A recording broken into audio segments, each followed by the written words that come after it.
Ассалаумағалейкум, құрметті Корея көмегі оқырмандары. Сіздермен бірге Самат Ахмет. Қазір оңтүстік Кореяның Кимхэ қаласындамыз.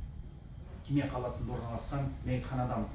Толығырақ айтатын болсақ, кеше бұл Кимхэ қаласында 1976 жыл дүниеге келген Ашимов Дәулет есімді Қазақстан Республикасы Көкшетау қаласының азаматы қонақ үйлердің бірінде өлі күйінде табылды.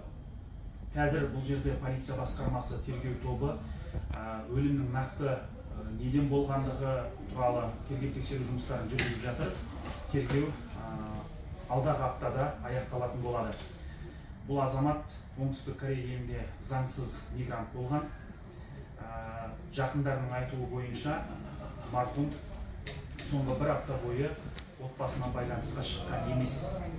Денсаулығынан сыр беріп жатқандығын, денсаулығы маза беріп жатқандығы туралы хабар берген екен.